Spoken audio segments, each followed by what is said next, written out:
Welcome to the Finding the Magic podcast, where books come alive. I'm Tricia Copeland, a fiction author and host of this show. If you love books, finding great reads, and hearing about the story behind the story directly from the authors, this is the place for you. Whether you like fantasy, science fiction, dystopian, or romance titles, I think you'll find something to love in my playlist. Listen in to discover something magical about a book or two today.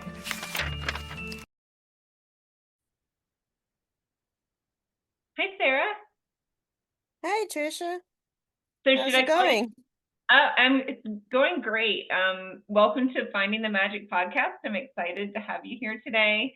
Thanks. Should I I'm so call you? excited to be here. Thank you. Yeah. Should I call you Sarah or should I call you S Breaker or SK Breaker? Uh, oh, it's How does just that Sarah. work? Sarah's good. Sarah's good.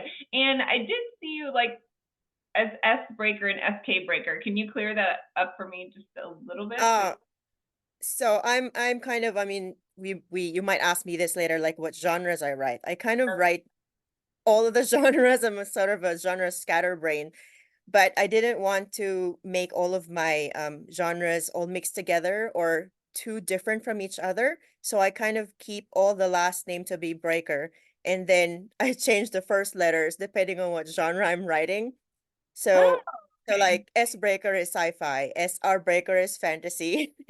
Um, I'm hoping it doesn't confuse everybody, but it's easier for branding and everybody knows I'm the same person, so Sarah's good. Yeah, no, that's totally fine. I have a pin name for my romance too and totally get it.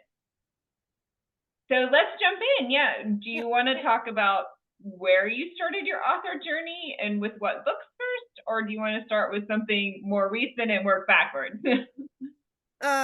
We can start wherever, I guess. Okay. Yeah, we worked together in the Ink and Oh, Incantation. Ink and Incantation, yeah. Right. So tell me about your short story from Ink and Incantation. Oh, I love this one. I really love this is one of the reasons I love the indie author community because they just come up with some great ideas like this. So we wrote an anthology of 16 YA fantasy and sci-fi short stories, and they're all combined together in that one anthology. And it's so great because it's got a story for everybody. So all of the stories are so different, but they're all really good and they're like about libraries and books. So everybody loves libraries and books. So I think it's done really well because of that. And it also gave me a chance to um to combine combine two of my existing series. At the time I had two complete YA series. One was fantasy and one was sci-fi. So I kind of thought to myself, what would happen if all of these characters met together in one short story? So Oh, that was what awesome. my yeah. So that's what my story in that anthology is about, is like, what if these people, the characters from one sci-fi book met the other characters from the fantasy world? And it just so happens that they're both portal fantasy. So obviously they jump through a portal and meet each other, and they have to survive through, the usual action adventure, and then figure out who's the actual hero, because they're two sets of heroes, like who's in charge and who's gonna do what, who's gonna be so clever, because they're all clever, clearly, because they're all heroes. So it was really fun for me to figure out where the chemistry is gonna be at. So it's very humorous, it's very snarky, it's very fast-paced action adventure, and happy endings, the usual happy endings. So I love happy endings. So that was a really fun thing to write. That is neat. Yes. I enjoyed your story from that book too. Oh, thank you. Yeah, and I agree. Like there are so many good stories in there, and what reader doesn't want to read about magical libraries, books, or bookstores? Yeah, it was so good. It's such a great idea.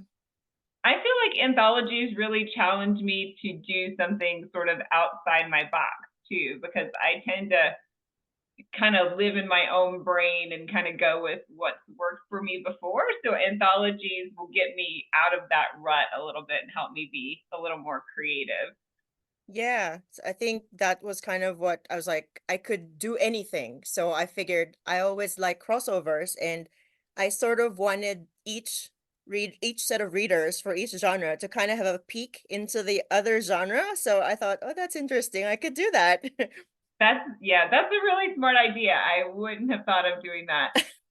I don't like because I love my characters, I don't like to let them go. My two like Oh, YA fantasy, urban fantasy series, it's a crossover series, so one kind of leads into the other. right. So their people are all already together, but yeah, interesting. That was fun. Yeah, I And mean, it was just, the yes. name of your story is Curse Yourself, correct? Yeah, because the sci-fi series titles are all Save Yourself, Find Yourself, Free Yourself, and then the other series is The Curse of the Arcadian Stone. So I'm like, mix it together and it became Curse Yourself. Neat. Well, tell us about your maybe fantasy series first then. The Curse of the Arcadian Stone is a young adult epic fantasy series about a guardian of a treasure, and she's been guarding it for like thousands and thousands of years. And then the hero kind of shows up and tries to steal it, which is the usual, the usual plot of a hero is he goes to a garden and tries to steal the thing, but usually he's the hero. But in this story, she's sort of the main character and she doesn't like the hero to steal her treasure, obviously. But some stuff happens and he saves her life and they steal the treasure and a bunch of other adventure happens and they discover things about herself and he discovers things about himself and they sort of it's enemies to almost lovers kind of thing because I love that. and and it is always it's got a bit of fast-paced snarky humor as usual and then happy endings, of course, happy endings. That sounds like a lot of fun. So are these characters, are they human or do they have special abilities? So the hero guy is like a regular guy from Earth, but he's really street smart and clever, and he's been kind of stranded in her world for like a year and been trying to find his way home. So she was like his last hope to get back to Earth, sort of. But she's a magical being and she's been alive for ages and she's not gonna let him steal the treasure so easy. So it's Right. kind of an interesting dynamic and they're quite fun together. They're very funny. That sounds like a lot of fun. And tell me the name of that series again, just so make sure That's my readers can, or listeners All right. can, That's The Curse of the Arcadian Stone. The Curse of the Arcadian Stone. That sounds like a lot of fun. I love it. I'm assuming the Arcadian Stone is the treasure. That is the treasure, yes. Fun. And what is your sci-fi series? Oh, my sci-fi series is called Selfless because it's sort of about multiple dimensions and parallel worlds. And the main character sort of loses herself and then finds herself. So it's sort of that's where the title comes from. It's selfless. And the way that it starts is I always thought that I had this idea that what we dream at night is actually ourselves in an alternate universe. Like if you had a dream last night and you did some funny stuff on it, or my dreams always have spies chasing me all the time, and I'm figuring, what if that was actually me in an alternate universe, and my alternate universe me wanted me to save her because she was in trouble. So that's why the first book is called Save Yourself, because you're actually sort of saving yourself in the other dimension. Right. And in the other dimension, everybody's really everybody's when you go to the other dimension, they think you're the person who's in trouble and they try to chase you instead. So it's kind of a it's kind of an action adventure. Yeah, kind of a fast-paced thing like that. That sounds really cool. That's a great idea. Like my dreams are so boring. I worry. I have a dream. I worry about my kids breaking their car breaking down and then being stranded or something. And I'm never there, of course, to help. So I'm not Well, sure that would work for me. But oh no, I mean that's what I'm thinking is probably in another dimension, your car did break down and your kids were looking for you and you weren't there. okay, so it's the opposite kind of Yeah. the mirror image. Yeah. My voice is being weird today. So it's just so many possibilities.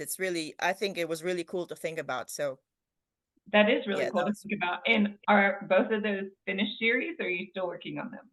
no, they're both, oh, okay. That's a good question. They're both technically finished. I usually do trilogies, so they all 3 books each. But my sci-fi series, I really wanted to do kind of an epilogue, but maybe it's going to turn into an actual book instead of an epilogue because I don't know. I left things sort of open because I like endings like that where you have to imagine what happens at the end. And instead of imagining, maybe I'm actually going to write down what happens at the end and then make another whole book for that. That sounds like a lot of fun. Yeah, maybe you have my problem of not being able to let go of your characters too. Yes. I mean, I would love to visit that again, but I've been working on a different genre right now for a long time. So it would be great to go back to sci-fi again when when we have the time. We have so much time, right? Yeah, no. So much time. Yeah, between blog posts and social Yeah. media and actually trying to write, Marketing. yes, Yeah. marketing, being on podcasts, wasting Yeah, your time not writing. exactly. So tell me about what you're writing right now.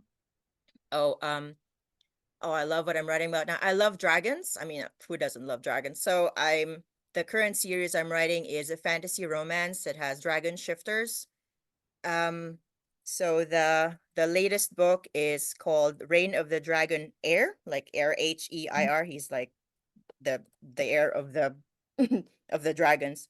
So basically, the it's about a dragon princess who needs to get married, but everyone she gets betrothed to mysteriously dies.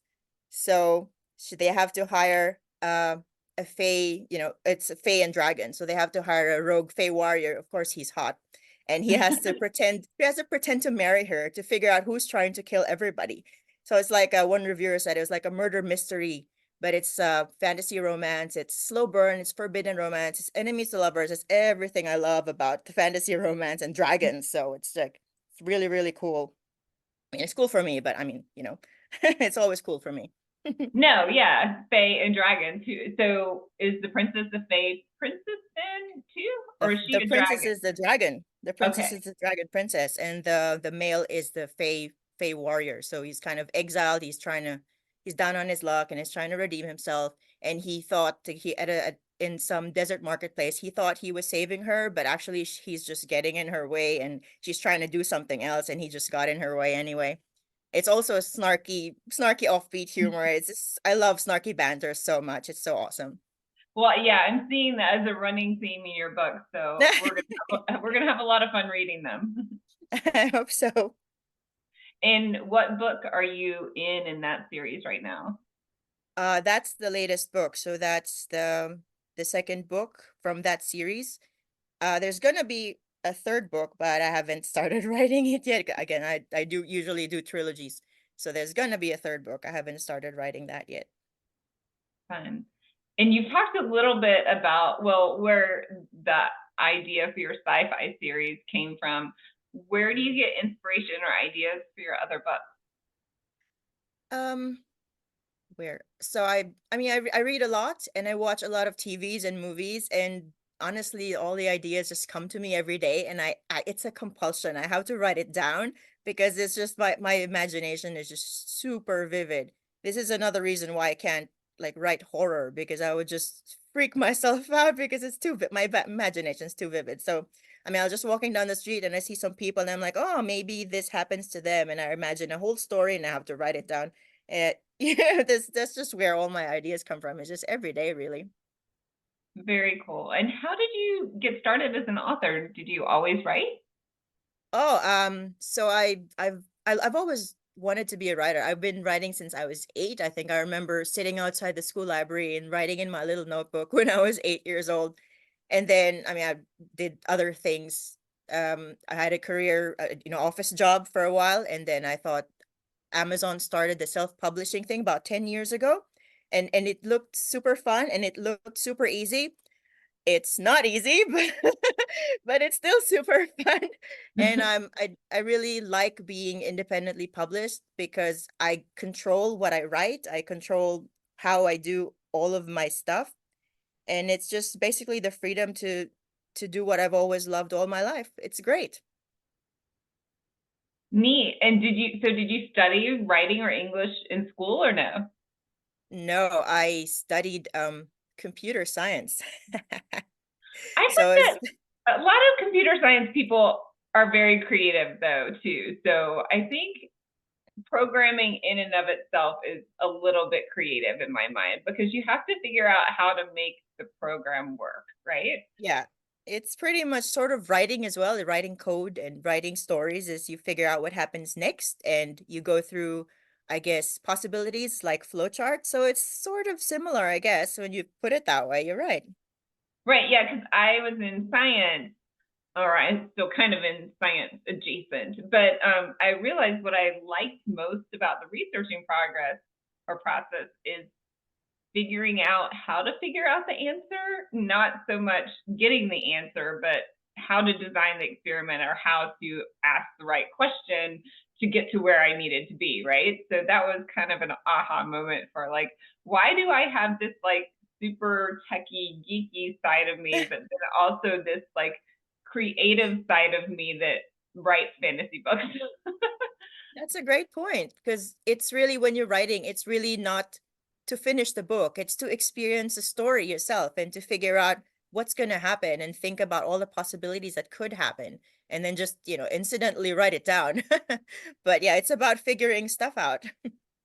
So do you make or do you plot out your novels very precisely before you start them, or do you leave a little room for inspiration and creation? Oh, I used to be a full-on pantser. So I just write and write and write and then I sort of struggled with that because at some point I didn't know what to do next and then I heard somebody call it plantser, I think. You plan a little bit and then you pants a little bit. So usually I kind of outline the first half. And then once I get started writing the first half, I let the next half come to me because at that point I haven't figured out the ending. I don't know what's going to happen. So I sort of like, I know what's going to happen first. And then based on what I've been writing, I figure out what could happen now and sort of pants the rest of the way. Oh, interesting. Yeah, I always have the ending in mind and have Oh, and a little, I mean, I know, well, if it's like the second or third book in a series, I know where I'm starting from, right? And I right. always Yeah. have the ending in mind. It's the middle part that how do you get to that ending that I always have to figure out for myself. So that's Oh, yeah. interesting that you don't really even know where the ending's going to go.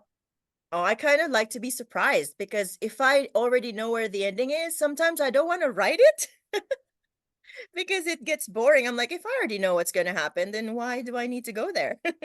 Yeah, I guess I don't know why I like to know the ending, but if I knew every detail of everything that was going to happen in the book, then I wouldn't want to write it.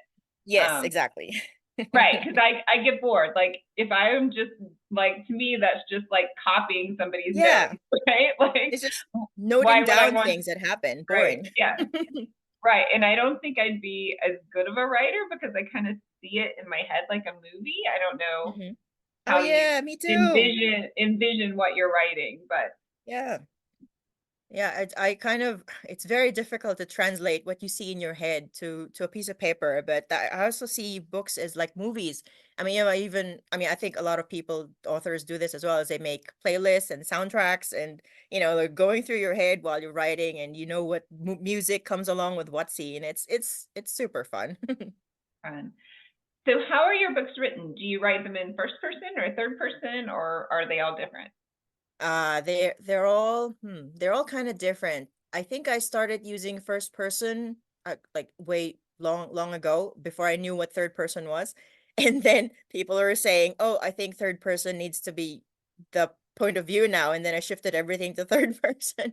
And I think it depends. It might depend on the kind of story you're trying to write because it's everywhere. Everybody, there's no like one rule to like what one rule to use, point of view in what genre. So it's really fun to mix it around. I hope nobody gets Fun. confused, but but it's how it is. No, yeah, I was just like I always wrote first person, and then when I did this in story in incantation, Yeah. I challenged myself to write in third person for the first time because I had tried it like a little bit before, but I wasn't super comfortable with it, or I felt like it was too hard. Um, so that was my challenge for the story in the anthology that I was writing in third person. Obviously, I have an editor to help me with that, Yeah, sure, yeah. Because but you'll miss some, you always miss some. right. But yeah, I'm always interested to talk to authors about how they if they're comfortable with both or if they prefer one or the other. Mm. I And think I yeah, some prefer third readers. now. Yeah. Okay, some readers like one or the other better. I think a lot of time readers kind of, especially in epic fantasy, prefer Hmm. that third person. You get a Yeah. view of all the characters and what they're thinking and feeling and Yeah. doing. So I think sometimes people think first person is sort of youngish, like YA, because it's more internalizing what the character is feeling. But I think right now it's everywhere. Even epic fantasy has first person. There's really no rule now. It's so funny. right, yeah, I totally agree with that. So fun. And so well, I mean, I wrote maybe I don't know, six. I don't know. I wrote quite a few books in third person, and then this next project I'm gonna have needs me to write in first person. So I'm like, I couldn't start because I'm like, how do you do this again? I swear I know how to do this, but I just couldn't remember. So it's kind of just adjusting your head. But then once you get started, you kind of get used to it again. It's really good. Right, yeah, and I do that too with writing. Some of my previous series have been past tense, and now I'm Mm, writing like a present tense. And so, present yeah, tense. Wow. when you first start that off, you kind of forget that you're telling the story in real time, basically. Yeah. Fun. That one I struggle. I struggle with present tense. I don't know why. I've just never used present tense before. But when I read it, it looks like it makes sense. I'm like, I should write in present tense, but I just can't. Yeah, I think all these different writing styles seem to be a muscle that you just have to, or a brain Yeah. switch that you just have to get used to it, and then just like you said, you start a couple of chapters, and then you're Yeah. on, And then you're you're into it. good. Yeah. Fine. What books? What type of books do you read, or what are your favorite authors? Oh, there's so many authors. I don't know. I was thinking about this last night and I was looking through your questions like, do I have one favorite author? I think I like certain books from certain authors, but I don't like one author in particular. But I do definitely know I like sci-fi and humorous offbeat fantasy, books. So I thought Neil Gaiman is definitely one of them because he's so fun. I loved Good Omens so much. And I really, really like sci-fi. So I really loved Ready Player One, which is, the video games. And I Right. was, I'm a 90s kid, so and it was all about 80s video games and stuff. So I was so related to all of the video game references in that book. That was really fun to read. And I think another one I really like was oh Brandon Sanderson, of course, he's epic. I was thinking about Skyward. I loved Skyward so much. It was awesome. So just really again, like my books is offbeat, fast-paced action adventure sci-fi fantasy books. That's yeah, so those are my favorite books. Fun. And is your sci-fi like would you call it like a, I don't know whether people call it sci-fi light, sci-fi heavy. Is it very technical, or do you stay on the lighter side of sci-fi? Oh, so one of the reasons I actually wanted to write my series is all of the sci-fi books I'd read so far were so serious and so heavy, and I thought should surely there should be a sci-fi series that's, still sci-fi but sort of funny and a fun atmosphere of hopefulness instead of all this dystopian dark kind of heavy vibes. So that was one of the reasons why I wrote that series. And it's kind of funny, so it's a humorous really sci-fi, easy to read. I'm always saying it's easy to read, but I do kind of make up advanced theoretical physics in there and people are like, whoa, it's made up, it's not real, it's okay. I mean, it's parallel worlds and multiverses, so I do kind of describe string theory, but again, it's all made up. It's fun, it's just a little fun. Yeah, so yeah, me and my husband always have this like back and forth about like the definitions of sci-fi and fantasy, and how like some people like kind of blur those lines a little bit, and he gets very frustrated because he's a hard sci-fi reader. and Oh. and we'll both read like The Martian, and I'll just Hmm. skim the chapter or skim the paragraphs that are all the technical stuff, right? And that's the part he loves. And I'm just skimming them. I'm like, yeah, I finished the book in an hour, and it took him like 8 hours to read, right? I'm like, just get Well, me it's to the next plot line here. I'm exactly like that. My husband though, like he likes space opera books. I'm like exactly like that. It's very heavy on the world building and all of the action happening in space and sort of drama. I'm like, well, skip that. I want to know what happens next, you know? Fun. Yeah, I'm getting a Guardians of the Galaxy vibe from your book. So Yeah, it's sort of funny. I mean, it's Marvel funny. I don't know. I've always been kind of Marvel funny. It's more the snarky funny, not like really funny.